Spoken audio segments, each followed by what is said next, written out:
Good morning students. Hydrogen spectrum के chapter में आज हम लोग कुछ प्रश्न सॉल्व करेंगे। तो आइए देखते हैं और इसको समझते हैं। तो पहला प्रश्न है, हाइड्रोजन परमाणु की पहली कक्षा प्रथम कक्षा की त्रिज्या ज्ञात कीजिए। जहां दिया हुआ है एक इलेक्ट्रॉन पर आवेश 1.6 इंटू 10⁻⁻19 कूलाम, इलेक्ट्रॉन का द्रव्यमान 9.11 इंटू 10⁻31 kg, एच जो प्लांक नियतांक है 6.63 इंटू 10⁻34 जूल सेकेंड, और एप्सिलॉन जीरो का मान 8.85 गुणे 10⁻12।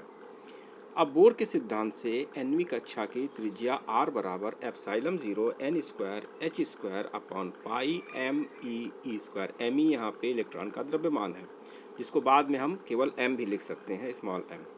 प्रथम कक्षा के लिए n बराबर 1 रखने पर और सभी मानों को रखने पर जो यहाँ पे ऊपर क्वेश्चन में दिए हुए हैं, तो r हमको मिलेगा 8.85 इंटू 10⁻12 एप्सिलॉन जीरो का मान, n का मान 1 यानी 1 स्क्वायर, और उसके बाद 6.63 इंटू 10⁻34 का होल स्क्वायर जो h स्क्वायर है, पाई 3.14, एम ई का मान 9.11 इंटू 10⁻31 और E square 1.6 into 10⁻19 whole square.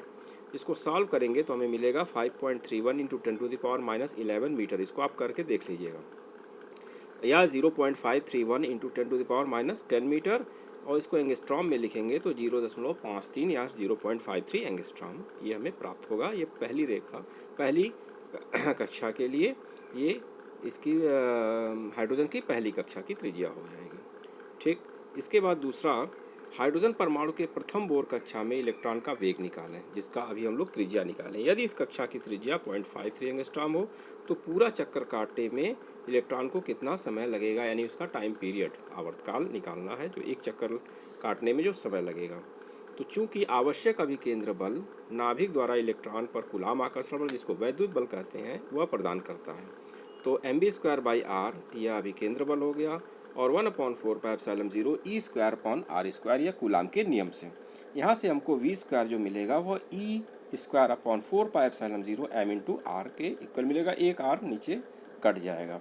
अब 1/4 पाई एप्सिलॉन जीरो का मान 9 इंटू 10⁻9 रखेंगे, ई का मान 1.6 इंटू 10⁻16 होल स्क्वायर, और m का मान रखेंगे नीचे इलेक्ट्रॉन का द्रव्यमान 9.11 इंटू 10⁻31, और r जो त्रिज्या दी हुई है इसको मीटर में बदल के लिखेंगे, एंगस्ट्रॉम में दी हुई है, तो 0.53 इंटू 10⁻10।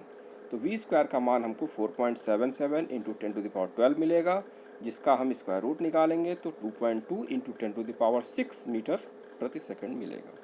अब इलेक्ट्रॉन को एक चक्कर लगाने में जो समय लगेगा वह 2 पाई r अपॉन वी के बराबर होगा, क्योंकि समय बराबर दूरी बटा चाल, दूरी होगा उसके सरकमफ्रेंस के बराबर या उसके जो परिमाप होगा उसके बराबर, 2 पाई r अपॉन वी जो परिधि कहते हैं। तो 2 पाई r अपॉन वी, वी हम निकाल चुके हैं, r हमको पता है, मान रखेंगे 2 into 3.14 into 10 into 0.53 into 10⁻10 upon 2.2 into 10⁻6, यह मिलेगा 1.5 इंटू 10⁻16 सेकेंड। तो यह हमको आवर्तकाल मिल जाएगा।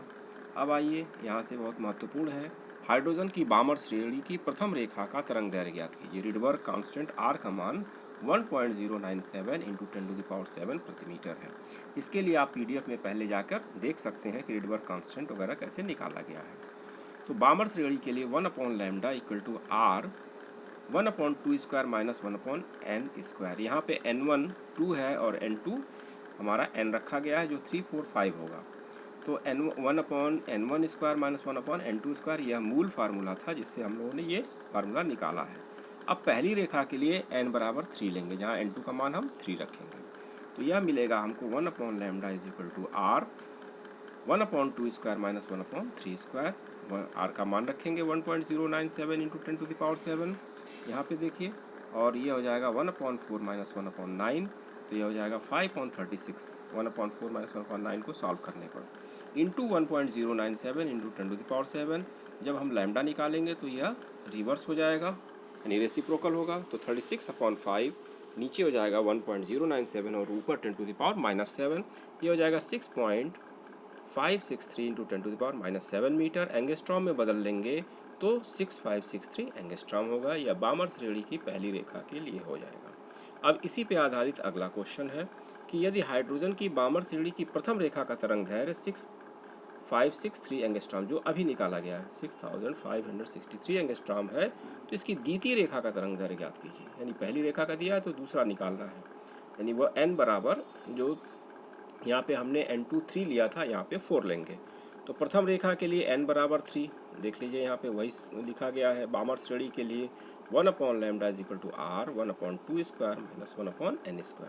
अब n इज इक्वल टू 3 रखेंगे पहली रेखा के लिए, तो 1/λ1 इसको मानते हैं equal to r 1/2 square minus 1/3²। Solve करेंगे तो 1/4 माइनस 1/9 इंटू आर आ जाएगा 5.36 r। इसको मान लिया पहला समीकरण। फिर 1/λ2 लिखेंगे तो equal to 1/λ2 equal to r 1/2 square minus 1/4²। अब ये दूसरी रेखा के लिए है, 4 रखेंगे तो यह हमें मिलेगा 1/4 माइनस 1/16। यह हो जाएगा 4 माइनस 1/16 यानी 3/16 r। यह दूसरा समीकरण हो गया। अब 1 को 2 से भाग देंगे, तो जब 1 को 2 से भाग देंगे तो λ2 ऊपर चला जाएगा और λ2 नीचे होगा। यानी λ2/λ1 लेफ्ट साइड में, राइट साइड में हमको मिलेगा 5.36 r ऊपर और 3/16 पलट जाएगा यानी रिवर्स हो जाएगा, तो 16/3 नीचे होगा r से r कटेगा तो ये हो जाएगा। इसको सॉल्व करेंगे 20/27 λ2 हो जाएगा 20/27 λ1। λ1 का मान 6563 एंगस्ट्रॉम है, तो इसको हम लोग रखेंगे यहाँ पे। तो हमको λ2 यानी बामर श्रेणी की दूसरी रेखा मिलेगी 4861 एंगस्ट्रॉम। अब आइए अगला क्वेश्चन इसी पर आधारित है। हाइड्रोजन स्पेक्ट्रम के बामर श्रेणी की पहली रेखा का तरंग दैर्घ्य 6563 एंगस्ट्रॉम है। उसी स्पेक्ट्रम में लाइमन श्रेणी की प्रथम रेखा का तरंग दैर्घ्य ज्ञात कीजिए। तो एक बार हम लाइमन के लिए लिखेंगे और एक बार बामर के लिए लिखेंगे, फिर सॉल्व करेंगे। तो हाइड्रोजन स्पेक्ट्रम के लिए हमको पता है 1/λ equal to r 1/n1² minus 1/n2², जहाँ n1 is less than n2 है। अब बामर श्रेणी की पहली रेखा के लिए n1 हो जाएगा 2 और n2 हो जाएगा 3, जैसा अभी हम लोगों ने रखा था। तो हमको मिलेगा 1/λ1 equal to r 1/2² minus 1/3² equal to r 1/4 minus 1/9। ये हो जाएगा 5.36 r। लाइमन श्रेणी की पहली रेखा के लिए n1 बराबर 1 n2 बराबर 2। तो सॉल्व करेंगे इसको, तो मान लिया कि यह जो पहली रेखा के लिए तरंग दैर्घ्य है λ1 डैश है, तो 1/λ1 dash equal to r 1/1² minus 1/2²। तो ये हो जाएगा 1 माइनस 1/4 या 3/4 r। अब भाग देंगे 1 को 2 से, तो λ1 डैश अपॉन λ1 यानी λ1 डैश ये ऊपर चला जाएगा और λ1 नीचे हो जाएगा। 5.36 r ऊपर है और ये 4/36 यह पलट जाएगा, 4/3 और r नीचे, r से r कटेगा तो ये हमें मिलेगा 5.27। इससे हम क्रॉस मल्टीप्लिकेशन करके यानी त्रिया गुणा करके λ1 डैश बराबर 5.27 λ1 लिखेंगे। λ1 का मान दिया हुआ है 6563 यानी 6563 एंगस्ट्रॉम। सॉल्व करेंगे तो 1215 एंगस्ट्रॉम ये हमको मिलेगी। ये लाइमन श्रेणी की पहली रेखा होगी। ठीक है, तो इस तरह से ये सारे प्रश्न आप लोग इसको कर लेंगे और भी प्रश्न कुछ अभ्यास के लिए आप कर सकते हैं और इसके बाद हम लोग अगला चैप्टर शुरू करेंगे। धन्यवाद।